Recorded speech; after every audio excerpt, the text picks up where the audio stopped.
দেশনেত্রী বেগম খালেদা জিয়ার নিঃশর্ত মুক্তির দাবিতে আয়োজিত আজকের এই সভার মাননীয় সভাপতি, শ্রদ্ধেয় প্রধান অতিথি, বিএনপির জাতীয় স্থায়ী কমিটির সম্মানিত নেতৃবৃন্দ, বিএনপির জাতীয় মহানগরী নেতৃবৃন্দ, বিভিন্ন অঙ্গদল এবং সহযোগী সংগঠনের বিভিন্ন পর্যায়ের নেতা কর্মী, ভাই ও বোনেরা, আসসালামু আলাইকুম।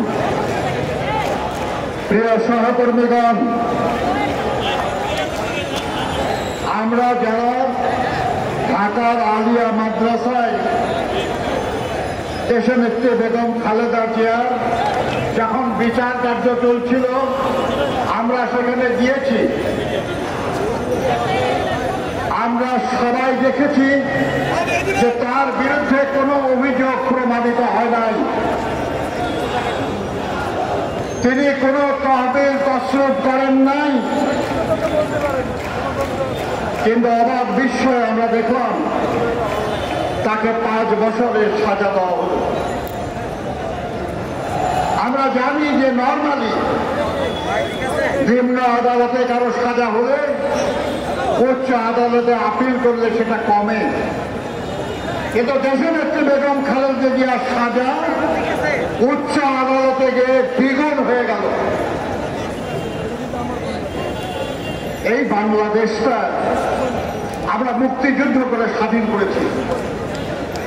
একজন মুক্তিযোদ্ধা হিসেবে আমার অত্যন্ত কষ্ট হয় যখন আমরা দেখি যে সরকার কোনোভাবেই জনগণের দ্বারা নির্বাচিত নয়, সেই সরকারের নিয়োগকৃত প্রধান বিচারপতি সরকারের ইচ্ছার বিরুদ্ধে রায় দিলে তাকে পর্যন্ত দেশান্তরী হতে হয়।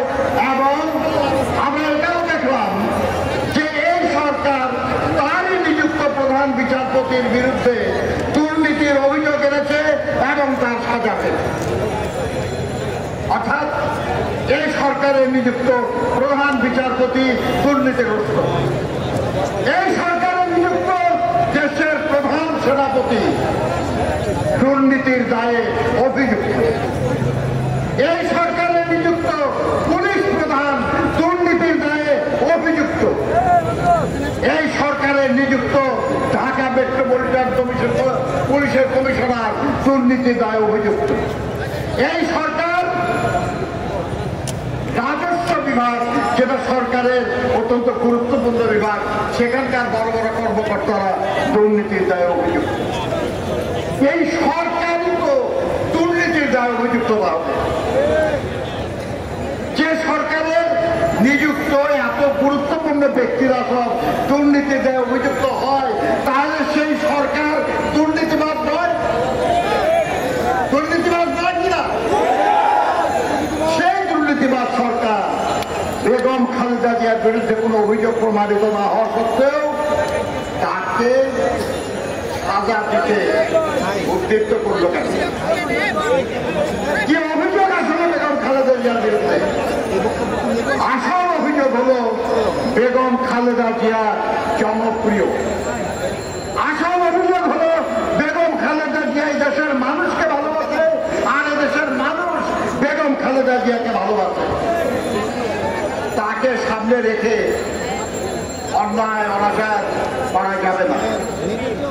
আর সে কারণে 2018 সালের নির্বাচনের আগে তাকে গ্রেপ্তার করা হলো।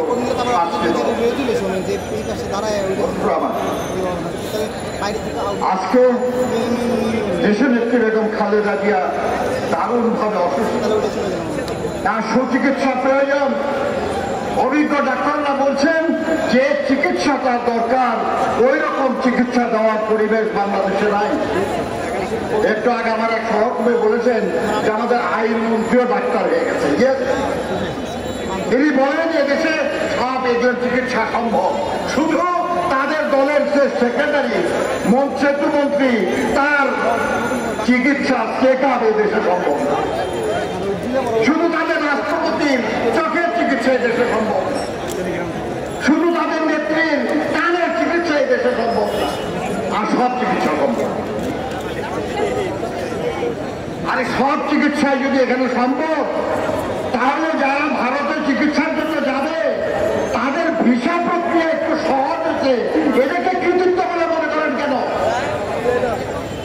এরা বেশি রোগীকে ভারতে পাঠানোর সুযোগ করে দেন আপনারা। আপনারা জানেন আসলে যেখানে সব চিকিৎসায় সম্ভব। আমরা সেই জন্য দাবি করি যে এটা চিকিৎসা শুধু মৌলিক অধিকার না, এটা একটা মানবিক অধিকার। একটা মানুষ বিনা চিকিৎসায় দ্রুত মৃত্যুর দিকে এগিয়ে যাচ্ছে, তাকে বাঁচাতে হবে।